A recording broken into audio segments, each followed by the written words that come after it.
everyone. Today we have a very special guest with us. He is Manoj Patairiya, former Director CSIR NISCARE, currently serving National Council Science, Technology and Communication in Department of Science and Technology. I welcome Mr. Patairiya for this SciComm talk. Hello, namaste and welcome. All right, sir. So, sir, as we all can see, this pandemic has affected almost all the departments and all other science bodies, irrespective of the genre and the culture. What do you feel, sir? What about this whole effect given to the science department and the organization associated with it? Yes, in the current scenario of this pandemic caused by COVID-19 virus, it is really very challenging for all of us, whosoever it may be, whether they are the workers or they are working in the departments, the students, the teachers, and all cross sections of the society that are affected. Right. Affected in various means. Somewhere they are under the lockdown, but government has given some relaxations also, so they can do their work as well by following certain restrictions and certain precautions. So yes, as you said, the scenario is really challenging, and we don't know how long it will go. But our governments, our people, all NGOs, media, all are working really in a very conducive manner to cope up and resolve the solution as early as possible. Our doctors, our nurses, policemen, forces, all of them really doing fantastic to cope up with the situation and bring the normal life as early as possible. And I hope and I feel that the concerted way that we are going forward will really result into better position, sooner the better. All right. So I'll forward it to other hosts of mine if they wanted to ask any question with Patairiya sir. Okay. Hello, sir. This is Snehaja. So I come from Bangalore, which is a multilingual city. So the first question that came to my mind is, India is a country where the language changes for every few kilometers, and spreading awareness is very important now than ever before. So what strategies are you being used to spread awareness in the vernacular? I think that is a very pertinent question that Sneha has asked, and it is the need of the hour. And especially in the area of science and technology communication, and now more precisely we can say the health communication or the risk communication. I think we really need the regional languages. Let us not say vernacular, let us say regional languages or Indian languages. Incidentally, India is blessed with something like 22 regional languages. They are also national languages at the same time, and something like 100 plus local dialects. So dialects and languages are different. So not only in the languages, but also we need to communicate in the dialects as well, because as you said, that after a couple of miles the language changes. It is not the language, but the dialect changes. So if you look at the states like Tamil Nadu, so if you go towards Kerala, I think there would be a mix of both the languages, Malayalam and Tamil.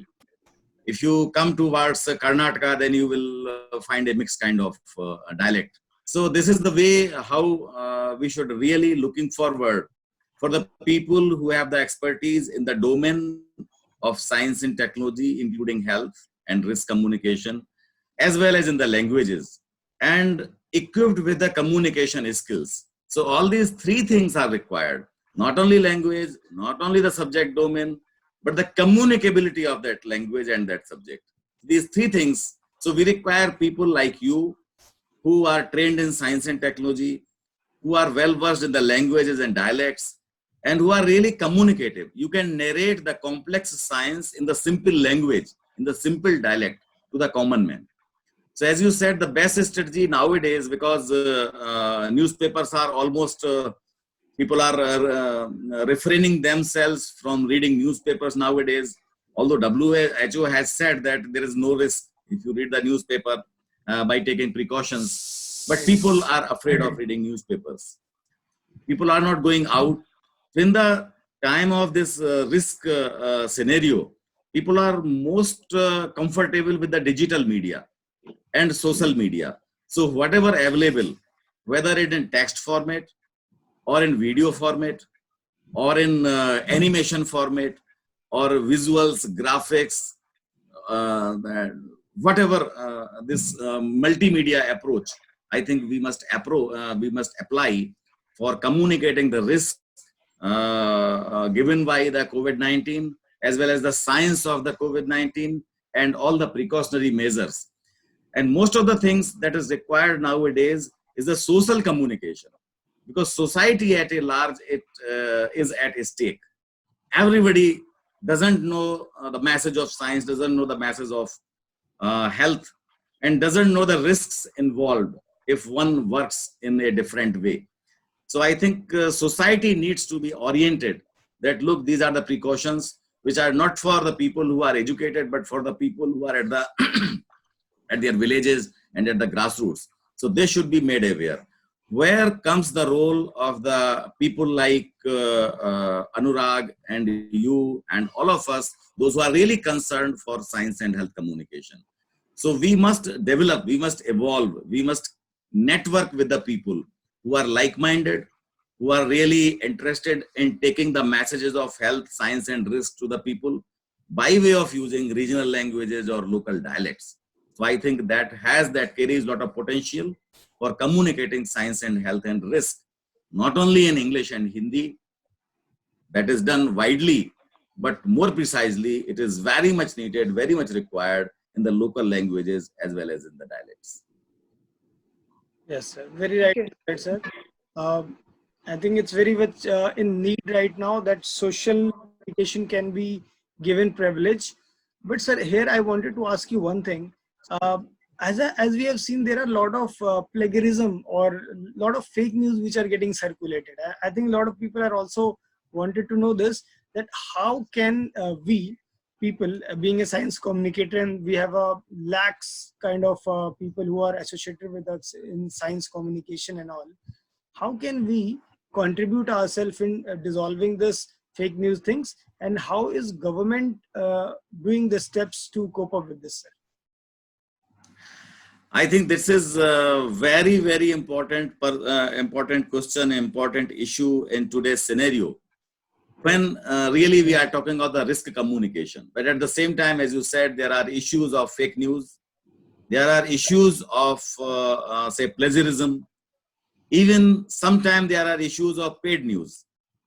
So all these things, they come under the malpractices of communication or whatever. So they should be dealt as other crimes are being dealt. And there are steps being taken by respective organizations to curb the risk of these fake news, etc. But I think we need to require to work at three folds. One, if we are the one who are conveying, forwarding, or creating the fake news, I think that has to be stopped. More generally, what happens is something comes to us, maybe through WhatsApp message, or maybe through some email, or maybe through some multimedia. So if it looks exciting, so we have a tendency to forward immediately. Right. So we have to refrain ourselves from forwarding such kind of messages without knowing their source, real source, and without the verification. Every day we receive such kind of messages, and we have a very strong impulse to forward to our friends, to those who know. And if I am excited, they will also feel excited. So this, we need to refrain ourselves. That is first step I think we should take. Second thing is, the people who are really doing it, who are producing, who are in the business of production of the fake news, I think they have to be taken to the, I think, whatever measures, whatever enforcement agencies can do, and whatever punishment. So I think that course to be taken. And number three, the government, as well as some other organizations, academic institutions and media organizations, they have developed their own tools, own techniques, and some mechanism to verify the fake news, the authenticity of the fake news. For instance, the Press Information Bureau, they run a website. They have a web page. If you have something, you send through email or you upload there, and they will respond to you with the right kind of information, whether that is the fake news or that is the correct news. Similarly, the Indian Institute of Mass Communication has also come up with certain kinds of tools, certain kinds of publications and books, some guidelines through which you can verify whether the given news is the fake news or the correct news. Apart from that, the platforms like Google, etc., they also have developed some tools. Even Google is offering some kind of training, short-term training. If you want to be trained as a fact check professional, I think you can attend that kind of training. So Google does that. Some time back, we have organized this training in CSIR and SCARE, and many people, they got benefited out of this training. So these are the things how we can really curb the menace of fake news. That's very nicely said, sir. I mean, I'll repeat it for everyone so you can have a summarized view. Do not forward the message in impulse. Verify yourself and think before you are forwarding it. You have different agencies through which you can check your news. As Patairiya sir said, there is PIB, Press Bureau of India, right? Okay. Press Information Bureau. Press Information Bureau. You can simply put your there and they can verify you, and after you verify the news, you can circulate it further. Similarly, Indian Institute of Mass Communication also come up with something similar. You can check the fakeness of the news. Plus, as Patairiya had said, Google also come up with a course which you can do and forward it afterwards. An important thing is you can report these agencies. The agencies which are circulating fake news can be completely reported, and it can be reported to any of the organizations, government organizations. You simply go and report these organizations that they are circulating fake news. And as Patairiya sir said, there will be complete action taken against that because this is again like a crime in this whole scenario. Great. Thank you so much, sir. Swapnali, so yeah, your question, please.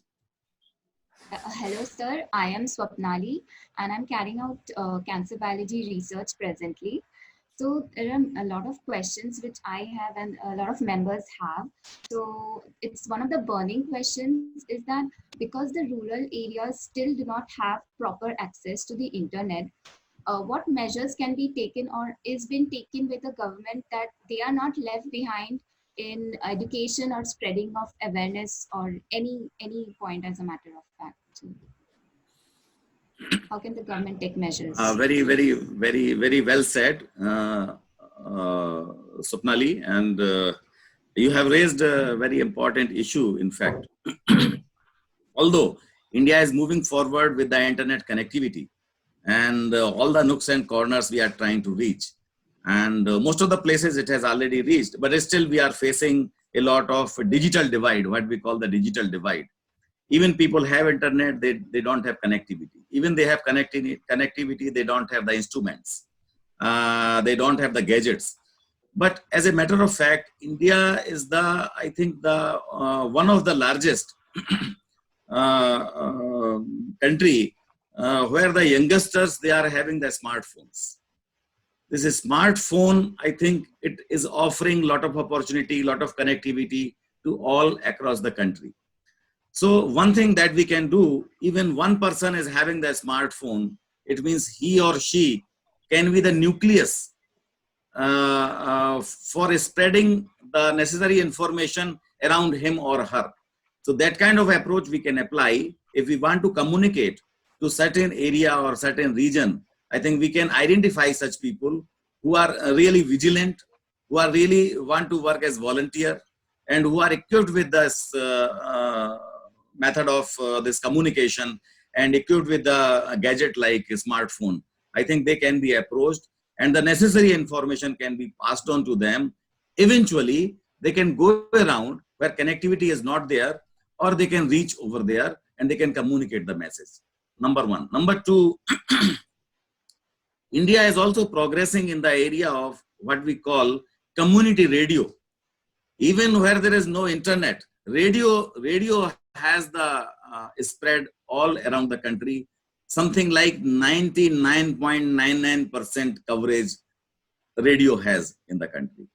And incidentally, this community radio is a mechanism where you can spread the message to the communities at the local level and the radius of community radio is something like 15 to 20 kilometers.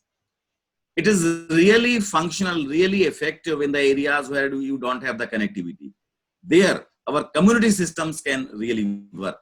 India, for instance, has something like 300 plus community radios, but we need some more infrastructure in community radio. We want to enhance it. Incidentally, the National Council for Science and Technology Communication, they have started supporting community radio for coming up with necessary contents in the area of health, nutrition, and general science communication. So, and they will produce some information with the help of local people, self-help groups, local experts, panchayat, and they will include all of them to their network.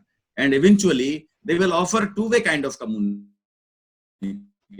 It is not only talking from the studio, but people who are sitting in the village, in the panchayat, and they are listening that community radio, they can also ask back the questions, and the questions can be answered from the studio itself by the experts. This community radio approach, I think, would be a wonderful idea for reaching the unreached, where you don't have the internet connectivity. And third level, you can communicate if Anurag, people like Anurag, or all the team, if you are enthusiastic enough, I think everybody has the laptop, everybody has the mobile. You go to the villages by taking some precautions in the wake of COVID-19. You go to the villages, and by keeping the distance, you can communicate with the people. You can show the video through your laptop, through your mobile phone. So this network can get enriched. That network can get motivated. And eventually, you can form a countrywide such kind of volunteers who can be really devoted for science communication. And because this is the need of the hour to, I think, to teach the people, to educate the people, and to inform the people. So these are some of the things which are coming to my mind. But post-COVID scenario, you can also bring out some publications, you can bring out some posters, you can bring out some booklets, or you can go around, you can have some group meetings, educate them, motivate them. So these are some of the areas how you can reach out to the common man. Moreover, India is very rich in folk media as well. So the potential of folk media cannot be ignored, like puppetry. Like if you go to Kerala, you have the potential of Kathakali.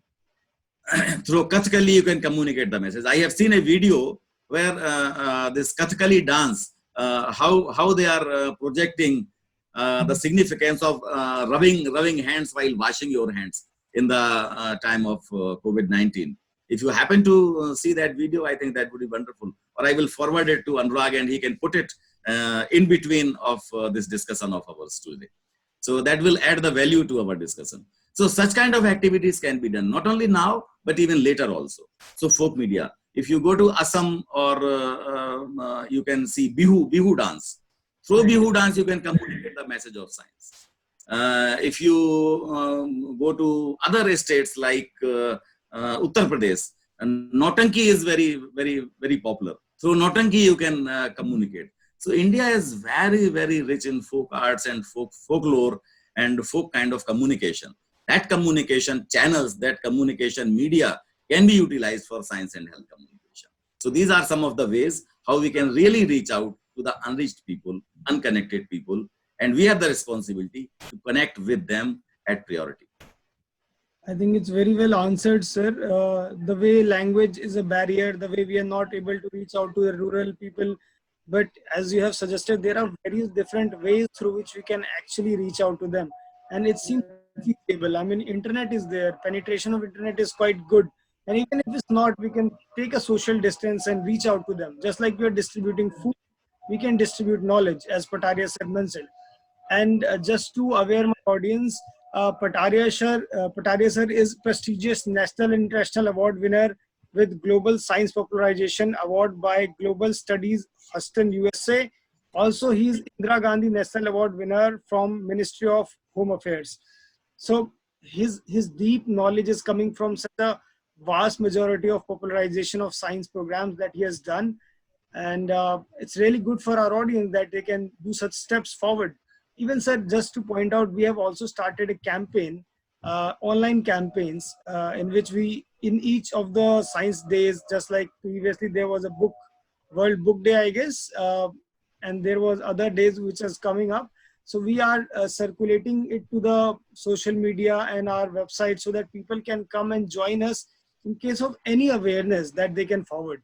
Because I have seen people are these days confined to the news of number of death in corona, okay, number of mishappenings in corona, but still India is doing such a well, apart from all these news are coming up.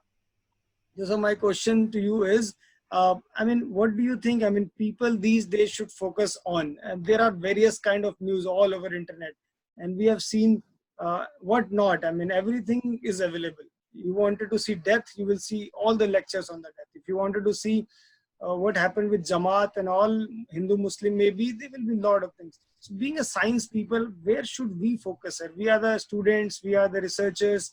Where should we get the information from? I feel that is really fantastic to discuss on that subject. What to do during lockdown and during this COVID scenario, COVID-19 scenario. Uh, the first thing, people would like to do whatever they want to do, and they have the passion for doing things. The first thing they should do.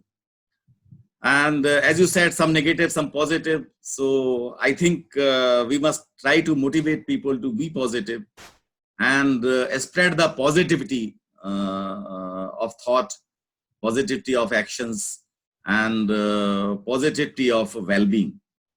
Right. For which I would like to share over here, a number of videos are coming in, what to do during lockdown, and a lot of jokes are also coming that people are cleaning their utensils, etc.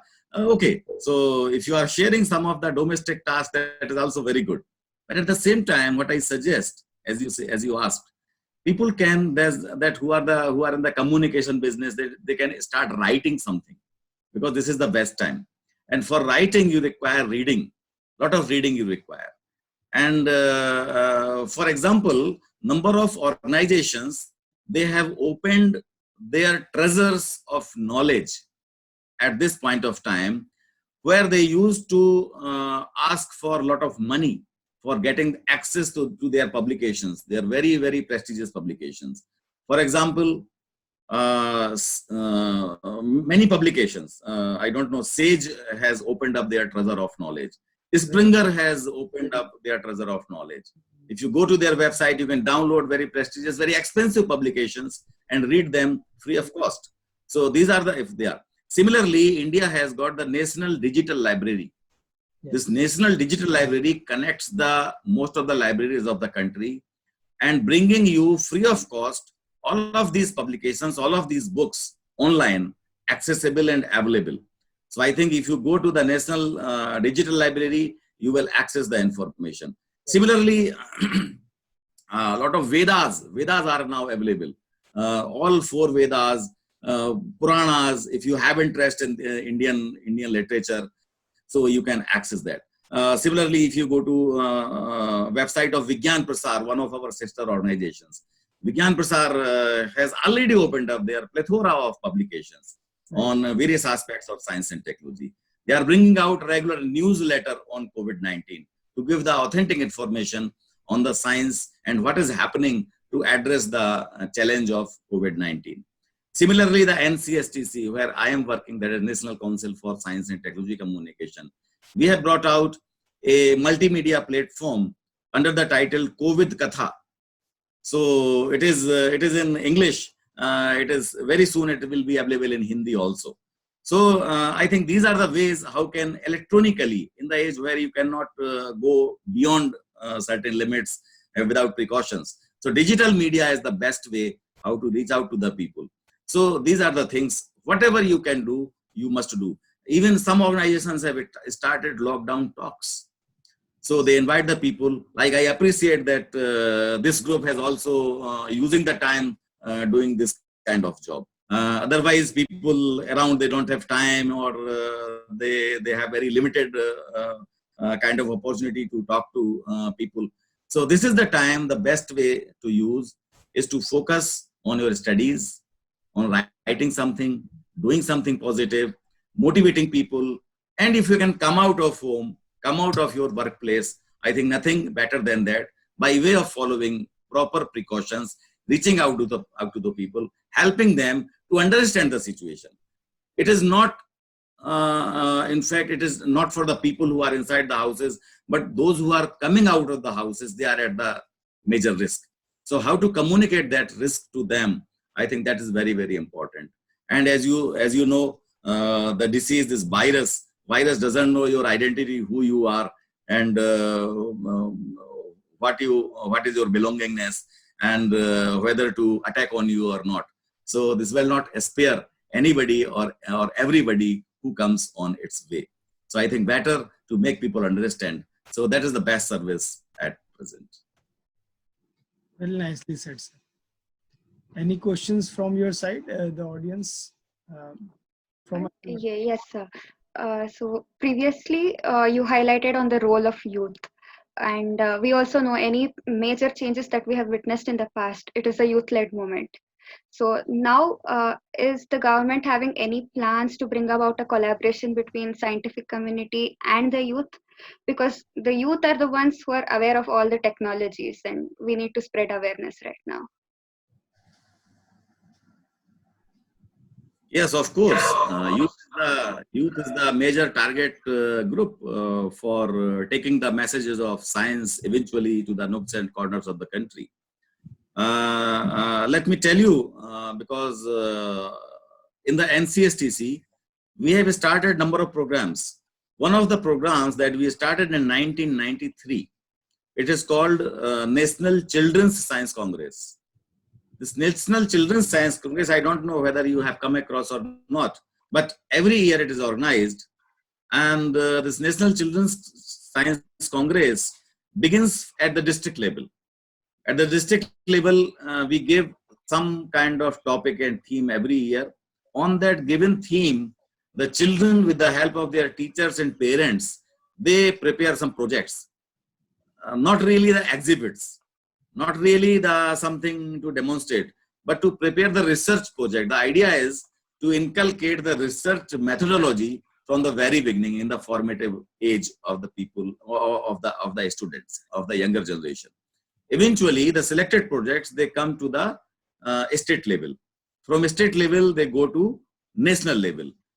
For your information, this year, this national level selected children, they go to Indian Science Congress. This year, it was organized in January in Bangalore. So, Bangalore, we have the group of these selected children who made their presentations, presented their research projects to the audience, and it was very well appreciated. So this is the way every year, large number of youth, something like 2 lakh youth, they come to the fold of science and technology. They come to the fold of the scientific temperament. So this is our way to involve more and more people, and this is going on since 1993. One more thing I would like to add. 1993, our theme was Know Your Environment. The focal theme was Know Your Environment. And there were a number of sub-themes also. So if you know about your environment, that is the major focus area in today's world. After next couple of years, we had a central theme, and that was very close to Swachh Bharat Abhiyan. The theme was Clean Up India, Swachh Karo Bharat. In the process, we have seen number of students, they have come to the streets and they have stopped these cut fruits on the streets. They were on sale. They pressurized the people, and they have brought in the municipality people to step forward and stop all these things happening, which can really reduce the risk of spread of a lot of diseases. So this is how at the grassroots level, at the national level, at the local level, we have been able to do. And these selected children, sometimes they also participate in international fairs.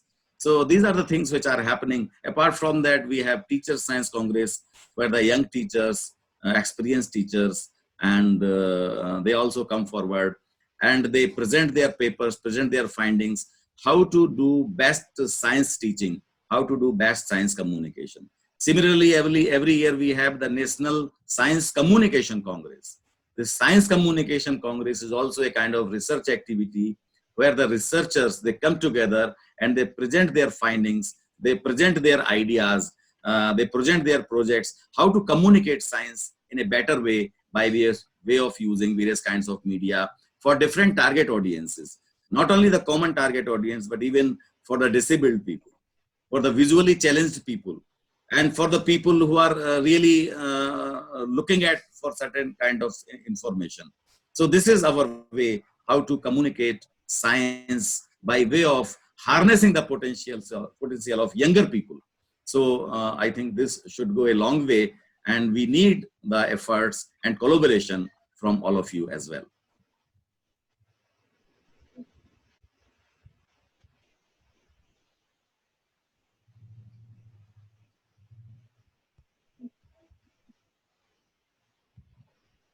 Sir, you're on mute. Mike. So I was just saying thank you so much for your words, sir. I think with your words, we will be highly obliged and motivated to actually put more efforts into science communication now. You open multiple more channels to me as well. Yeah. Swapnali, any questions to Patairiya, sir? Yes, I just had a question which is relating to the youth itself. So we know about this science congress, Can you just but little loudly? Yeah. yeah. Close. So so can we like implement science communication as the subject or as a workshop in the schools, or to implement a good writing skills to inculcate that habit in the students? Because if it's not good in writing, then there is no point of communication. Like it happens in a lot of research papers. They use a lot of heavy words which the layman or the general public cannot understand. So how can we communicate science at the school level? Yeah, well said. And in fact, I am now compelled to appreciate the way you people are asking questions, and which are really, really very, very interesting and very, very pertinent in today's context. I would like to share with you that this is very important area: science writing, science journalism, and science communication, and bringing more and more people to the fold of science writing, and not only in English and Hindi, but also in regional languages. Because the first thing we require for science communication is the writer. Irrespective of whatever media you are communicating, if you are communicating through print media, you have to have a script. You have to have something written. That something written should qualify to be a comprehensive piece, to be comprehensible to the common man, to the layman. It should be written in a language that language can be understandable to the common man. So that is the first prerequisite for becoming a science writer. And if you are communicating through radio, you have to have a radio script. If you are communicating through television, you have to have a TV script. One side visuals and one side your narration. If you are presenting a puppet show, you also have a drama script. If you are presenting a skit or a theater performance, you have to have a drama script. That has to be written in a comprehensible manner. So that is the way we should be able to think of that, how we should be able to produce, to motivate, and to develop that kind of manpower or woman power, whatever, so that eventually they can take up this challenge for communicating science to the masses. India has done number of India has taken number of initiatives in this area as well. As a matter of fact, during my days in CSIR NISCARE, I have been able to put together a full-fledged course, 2 years course leading to MSc in Science and Technology Communication. It's still going on. And number two, we have also started PhD in Science and Technology Communication. When I say PhD in Science and Technology Communication, it is purely on communicating science, health. When we call science, science includes technology, science includes health, science includes environment, science includes agriculture, and what not. Even social sciences also come under the fold of science communication. So we are, as a collective effort, we are taking all sorts of domains under the domain of science and technology communication. And today, let me share with you something like 50 scholars. They are pursuing their PhD in science and technology communication under this NISCARE program. And the degree is being awarded by the AXR, Academy of Scientific and Innovative Research, which is an institution of national importance founded by CSIR by the Act of Parliament. So this is one aspect. Number two, in NCSTC, where I am working right now, long back we have started something like 20 years back, we started courses in various universities. One of them is still going on in Lucknow University, leading to MSc in Science and Technology Communication. In Devi Ahalya University in Indore, we started MSc Tech in Science and Technology Communication. Anna University, Chennai also offers such kind of courses. We have one Indian Science Communication Society in Lucknow that runs an online course on science journalism and science writing.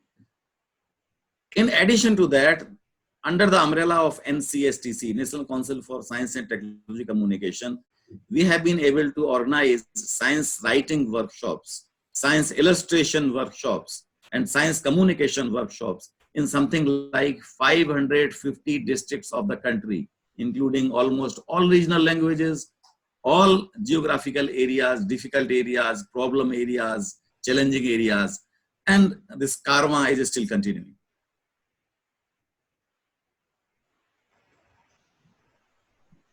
That's quite great, sir. I mean, I think you have wonderfully answered all of our questions, and it's really motivated us a lot. And I am 100% sure all of our audience and my SciComm community will be highly energized after listening this. So, sir, just to conclude this talk, as it's already extended, I just wanted to ask you one thing, one advice from you that you feel all the individuals should pursue while they are in quarantine stage at their home. One core thing that they should realize about themselves, because people are more focused these days to them, their self-improvement. So from your perspective, sir, what advice you want to give to all the individual or SciCommers who are inside their home? Oh yes, that is wonderful. That is wonderful. So wherever our community of science communicators they are, whether they are at work or whether they are at home or wherever they are, I think continuously they should be doing something. They should be contributing to the society. And now we are in the global society because everybody is now looking towards India. India, as a matter of fact, first this Namaste, everybody has followed for social distancing. And all our traditions and our way of life has been scientific. So that scientific message has to be spread all around. That is number one. Number two, wherever you are, and you can adopt your own mechanism for communicating people the way you want. Especially, I think this kind of communication through video conferencing or through your mobile phone and through telephone, so you can communicate well. Some of us, they have started drawing some paintings. Some of us, they are recording some very good rhymes. So these rhymes are very, very interesting. Some people have created some kind of parodies on Bollywood songs or maybe some kind of bhajan on Corona. So this is how they are using their time and making their stuff more communicable, more appreciable, and people can really understand. And by and large, we must communicate, we must motivate people that the social distancing, hand washing, and just keeping away from each other, I think that is the best doctrine in today's scenario. And respecting our warriors, Corona warriors, especially the nurses and the doctors, the media people, as well as the police and force people. I think they are at the forefront for safeguarding our interest, safeguarding all of you. So collectively, we have the added responsibility for not only communicating to the science communicators, but communicating that to the people at large. So wherever you are, whatever way you can contribute. I think we need to discuss with each other. If you if some innovative idea occurs to you, I think you can discuss with your friends whether it is really workable, because when you feel excited, your fellow colleagues may also feel excited, and they can really collectively we can do much better as compared to individually. So this is the thing I want to convey, and wish all of you the best, and let us overcome the current situation as soon as possible. Thank you so much, sir. I mean, your talk was such a nice. You have talked almost about everything that should have been used to trend in science or communicate science, from bhajans to memes to any other art or painting. None of the speakers till now has spoken into such a vast majority of things the way you have highlighted. Thank you so much, sir, for joining with us, and thank you so much for your Thank you. things. Thank you. Namaste. Namaste, sir.